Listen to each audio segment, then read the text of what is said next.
You are listening to the Billy D's podcast.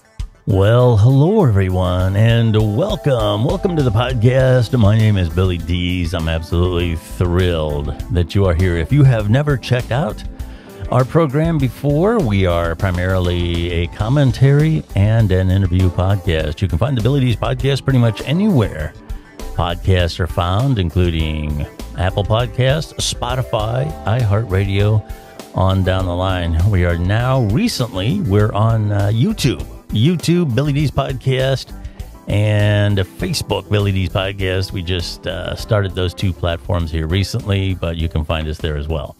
What we are going to talk about today is American politics, and I say that because new listens are coming in all the time from all over the world, no matter where you are from. Welcome, welcome, welcome. Glad you are here. The election is heating up here in the United States, largely because the election date is getting closer, and the debates somehow have become an issue of debate. A Supreme Court vacancy has opened up, which really is one of the key areas where who the president is more vital, and I'm going to talk about that in a minute. And just the whole atmosphere now is heating up. And quite frankly, this whole election cycle, I can remember when people generally knew who the president of the United States was, but we really didn't talk about the president that much, and we certainly didn't talk about the next election that much until maybe the last year of the term of the current president. But now, the election cycle is every 4 years. The day after the election, it starts. And I don't know how it happened, but we're going to talk about a little bit what led up to that. And we're going to talk about how now in the United States, we are presented with brands more so than we are with statesmen who are really going to talk about the nuances of an issue and what they're going to do to correct it. And I'm going to put the blame for a lot of that. It's easy to say, well, that's what politicians do, but that's what we respond to. That's one of the pitfalls of a democratic government, is that you really have to rely on some degree of the wisdom of the people. And one of the reasons why pure democracies generally don't work is because of that. You can't rely on the wisdom of the general people, and sometimes you can't rely on their ethics or their morality. I mean, at different points in history, if you could point at any given area and say something like human rights being put up for a vote, how would that work out? That's why here in the United States, we have a constitution. We have a certain guideline for things that are non-negotiable. And we have a representative go to the government and hopefully educates themselves on different issues and votes on our behalf.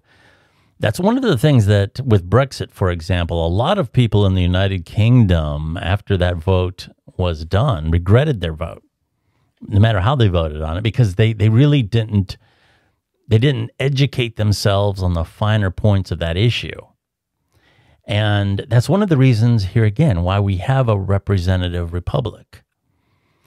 And we as the people don't necessarily put that standard up.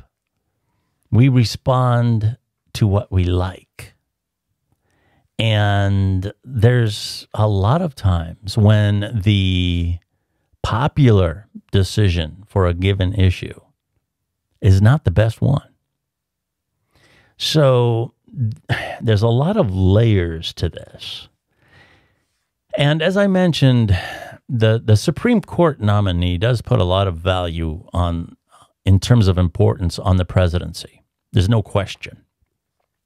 But somehow or other, with all these ideologies that we have now, the conservatives, the liberals, the progressives, these ideologies now are becoming almost like cults, where if you disagree with me, you are my enemy. You are someone who is trying to destroy my way of life. And getting back to democracies imploding, this election is worrisome for me. I'm not a young pup anymore. And I don't remember an election being worrisome. But it's not so much who wins the election that worries me. It's our society. We are becoming the greatest threat to our democracy, much more so than the government is, because we don't examine nuance. And a lot of the safeguards that the founding fathers put in place with a representative republic to make sure for lack of a better term, the inmates don't take over the asylum. A lot of those safeguards, there's cracks in the dam that are beginning to form. And we really have to not only hold our politicians up to a higher standard, but we have to hold ourselves up. You know, we have to make an effort not to respond to branding and marketing. We have to take a responsibility to understand some of the issues. It's been said that one of the greatest safeguards to a democracy is, in fact, an educated electorate. And it doesn't necessarily mean that you have a PhD, but it just means that you understand the issues. It's not just the emotional impact that they have, but there's an underlying nuance. There's a cause and effect to everything that we put through, especially in a country that has over 300 million people in it. Anything that you do is going to have a positive effect with consequences. Okay, so these issues need more examination than just voting for who we like. And when I talk about this branding that we have going on now and the messages that are quote unquote sold to the public, here again, the presidency itself, here's where our passion for ideology is putting a lot more emphasis on things that in the end don't affect us every day. When we as Americans get up every morning and go to work and worry about paying our bills, who happens to be president at any given moment really doesn't matter. And oddly enough, there's a saying that says all politics are local, and that's true. Your councilman, your state senator probably is having a much more direct impact on your life than the president is. But there's a good chance in America that we don't even know who those people are. We don't even know their names. And getting involved in the community, not only on a local level in terms of politics, but understanding the issues in your community, understanding some of the things that your local community may be going through, whether it's poverty or problems with the school system. These are things that require you to get your hands dirty. You can't just sit on social media or watch cable news 24 hours a day, get all worked up about the next election 4 years from now, and believe that you're doing something. That's doing nothing. And what has resulted is the political system now in the United States, in my opinion, and by the way, this is my opinion, but I don't have an ideology. So as we go through some of this, I'm sure there's a lot that I'm going to say that a lot of people are going to find disagreeable, and that's fine. But if you get angry at me, you are feeding into exactly what I am talking about. You are feeding into exactly what I am talking about. Because we are fed brands now, okay? And these brands, in the end, have very little difference between them. Now, you can get passionate about Joe Biden. You can get passionate about President Trump. You may really like these individuals. You might hate their guts. But in the end, you are voting for Coke versus Pepsi. And in my opinion, that's the honest truth. These two individuals have very few major consequences. And I don't like this apocalyptic attitude that we have about the election. This is the most important election ever because if we don't elect brand A versus brand B, it's the end of our democracy. Well, you know what? In the end, you are going to be stuck with sugary, fuzzy water no matter what. And your reaction to this branding, your reaction, your unhappiness to the outcome of this election is a lot more of a threat to our way of life than either one of these guys are. We've had President Trump for some version of 4 years now. We're still here. Joe Biden has been vice president. He's been part of the federal government for decades. The country is still here. So if we really need and want to affect change, we need to change the way we judge our candidates, our knowledge of the issues at the ground floor, and our involvement in these issues needs to change. So the kind of branding that I am talking about today on this program isn't as important, isn't as effective as it is. And that's the sad part about the branding that I'm going to talk about today. It's effective. It works. Because that is what we respond to. If we responded to nuanced, detailed policies, that's what we would be given. But we are given Coke versus Pepsi. Okay? And we get passionate about these brands. We defend them. But in the end, not that much on this level is going to change unless we change. Okay? Now, I'll start with the Republicans. I'll pick on them first. And here again, stick with me. If you're a Republican, you're going to get mad at some of the things I'm going to say here. But don't worry, I'm going to make my way around to the Democrats. And here again, this is pretty objective stuff. What I'm going to talk about here is the messaging that they use and their responses to it, how they defend their positions. And it's going to be very short and sweet. It's going to be something that you will recognize as an objective person. Okay, and here's the Republican general conservative brand. Here it is. This country was built on people who work hard. If you work hard, you can do anything you want. All you have to do is work hard. And you know what they say, the harder I work, the luckier I get. That is true. You make your own luck in America because this country was built on individualism and self-achievement. And if you work really hard, hey, we're in this really cool club. We have money. And if you work really hard, you can be part of the club too. And when you get up to be a part of that club, you're not going to want to pay taxes for all these bums out there and all these freeloaders who want everything for free. You're going to want to keep the money you earn. Let them fend for themselves. And you're going to want to pay as little taxes as possible. The only thing you're going to want to pay taxes for is defense, because we need a strong country. And that's what America is all about. And here's the defense. Here's how they argue when they get attacked. They say, if you disagree with me, you're not American. You don't understand what America is all about. We're about strength and freedom, and you're anti-American if you disagree with me. You're a socialist. You're an absolute socialist. That's pretty much the Republican conservative mantra.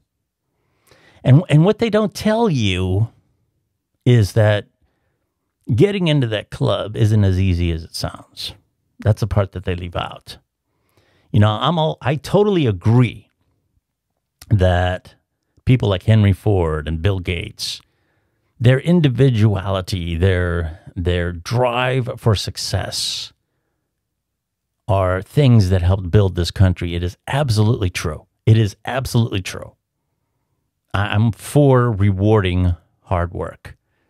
But by the same token, you can't allow someone to become so successful that our country, in fact, becomes an economic oligarchy where no one has a chance anymore.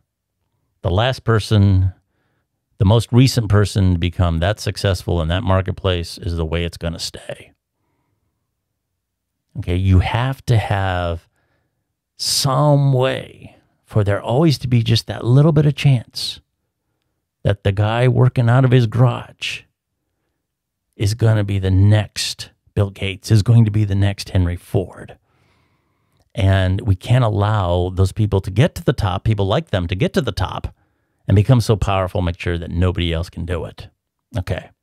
So that's the nuance, in my opinion, of that presentation. Now, Democrats, by contrast, this is their message. Stick it to the rich. Stick it, make them pay. Make those rich people pay because they're taking advantage of you. You need free this and free that, and this is all should be provided. And let those people who are sitting on mountains of money pay their fair share. Yeah, that's pretty much it. And if you disagree with them, well, that's because you're privileged. You're uneducated. And any number of other things. And for the most part, those arguments work, just like the ones with the Republicans work. Any little inch that you give in terms of, well, you know, I've worked really hard my whole life, and no matter what your story is, no matter how you've built yourself up, no matter what you've done to earn your success, there's going to be a reason why it was easy for you and impossible for everybody else. And what they don't tell you, this is the part that they don't tell you, is that you can't have a society where there's more people in the wagon than there are pulling it. They know there's limitations to this. Somebody has got to go out Monday morning with a cup of coffee in their hand and go to work. And we put a lot of weight on working people in this country, and I just don't mean working class per se, but even white collar people who have gone through a lot in the way of their education and other things to be able to produce. We make them produce all of the products that we want at a fair price, and we also want their earnings to be taxed so that we can get those things for free. And that's not really an exaggeration, okay? Right now, we're roughly at 49%. That number may vary, but we're roughly at 49% in this country in terms of people that don't work. Now, that's not necessarily as outstanding as it seems, because a lot of those people have earned that. They've paid into Social Security. They're on retirement. Some people are legitimately on disability and things like that. Although we do have an entitlement culture that's growing. There's no denying that. Everybody has some kind of thing on their list that they want for free. And it just can't be that we have an aging population that's more and more people are going to be moving into retirement. We have more and more people now that feel that they're entitled to this, that, and the other thing. And they're voting based on those things. And that is not sustainable.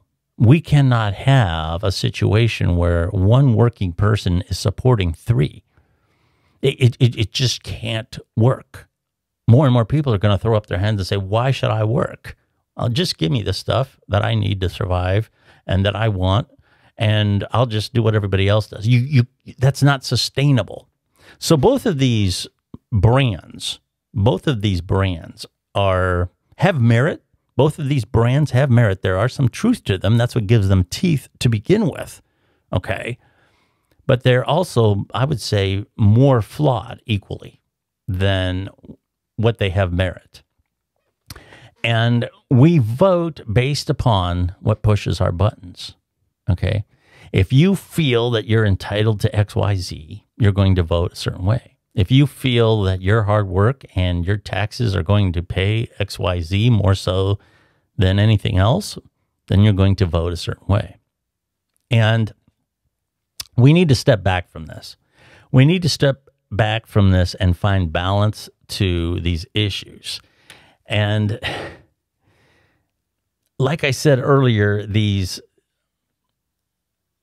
brands feed almost cult-like ideologies now. And we need to step back from that, because if we don't, we're not going to be choosing the right people on a local level and on a national level to fix these problems. Now, healthcare, for example, is something that I feel is something we need to restructure, and we need to re-examine that from the bottom up. I've talked about this before. The concept of insurance as it applies to automobiles really doesn't work with healthcare, because automobile insurance is a way of managing risk. Okay.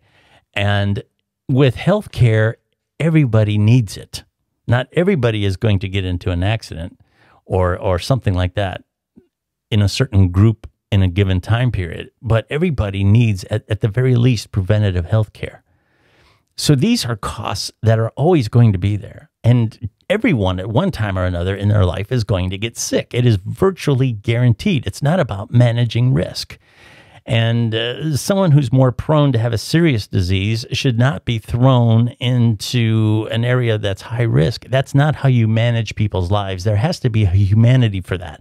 And that's why we shouldn't be relying on the private sector, which is largely profit-driven, to be making those decisions. Now, you can divvy up what I just said and make it something ugly, that it's socialism and all these other things, but there's a way to handle that properly if both sides of this issue would come together and recognize that both sides of this issue have merit, and both of these sides of this issue have a lot that's wrong with their point of view. Okay, but we can't do that. We can't do that because our leaders can't do it, and we can't do it. We as people have lost our way. It used to be back in the day of President Kennedy, and I've said this before, that being a progressive, being a liberal meant something in the spirit of JFK. Being a conservative meant something in the spirit of Barry Goldwater or Ronald Reagan. And those people, by today's standards, would not be conservatives because they're not radical enough. Even Reagan realized that, for example, taxes needed to be raised at times. And this is objective. Okay, he raised taxes a number of different times during his presidency, or pushed them through, however you want to slice it and dice the process up. Okay, and it just can't be that these stark representations of what it seems to be a conservative or seems to be a liberal are constantly beaten and sold into our psyche, and we as the people respond to them. We have to do better as a people. So as the debates start up and as the election process starts, be aware that a lot of what you are going to hear is variations of what I just laid out. It's just spun differently, reworded, and shot back out there in a form of some soundbite to get everybody to clap or to get everybody to boo. And the merits of these arguments are completely empty. They are completely empty. So that is my commentary for today. And I want you to know that in closing, I like Coke and Pepsi. That's strictly as an example.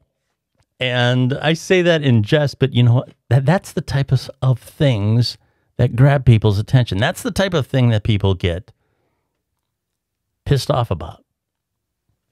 And the greater point that what you're trying to make is lost. We're all about whataboutisms rather than debating a certain point on merit. It's all about what about? What about this? What about that? You stood for that, but not this. And that's where it goes. I like Coke and Pepsi. They are examples of what marketing should be used for. They have built very good American brands that are profitable. That's exactly where marketing and sales belong. That's exactly where they belong. Where they don't belong is selling people an ideal that doesn't exist. And that's where we as the population, we have to be more aware. We have to be more aware that we are essentially watching debates that are orchestrated marketing, advertising infomercials is what they are. They are about making statements, each side making their statements. They're not about debating points. And we should make them debate the points. We need to re-examine how we process information, how we respond to things, and not run everything through an ideological filter. I believe that as a whole, in the wisdom still of the American public, it scares me a little right now, but I believe that in the end, we've always managed to have a certain collective wisdom, a certain collective common sense in America that prevails. And I work for a nonprofit. I'm around people who volunteer. There's some major good people out there.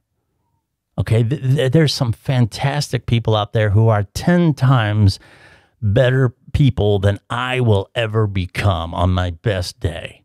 And I try to be a good person, but I am not built from the same fabric, from the same elements that these people are. And there's more of them out there than what we realize. The people who are out there jumping up and down, yelling and screaming, hating each other on social media, they're not the people who make this country work by and large. Okay, they might do something else in their free time that I'm not aware of, and that's fine, but those given actions themselves do nothing. It doesn't compare with getting into your community, getting your hands dirty, understanding what your community needs, getting involved in local situations, and then following suit with that on a more macro scale with presidential elections. So let's keep our heads about ourselves during this election, please. We have a great country. We're going to be just fine no matter who gets elected. And let's remember that. It's us. It's always been about the people in this country. It's always been about us as collectively and individually that make us work. We need both concepts. We need the individuality that conservatives speak about, and we need the community, the collectiveness that liberals talk about. We need them both. You know, just like Forrest Gump said, you know, maybe it's both. Maybe it's both kind of happening at the same time. That's what we need. Once again, I am Billy Dees. I hope you enjoyed our podcast today. I really hope you enjoyed it. And if you have any comments, and I'm sure some of you do, you can tweet me at Billy Dees. I would love to hear from you. And of course, there's the comment section on Facebook and YouTube now as well. I'm Billy Dees. Have a great week. Back next week. We got some great interviews coming up and some other things. So keep the faith. Take it easy. Keep your cool. And remember, the easiest person to fool is always yourself.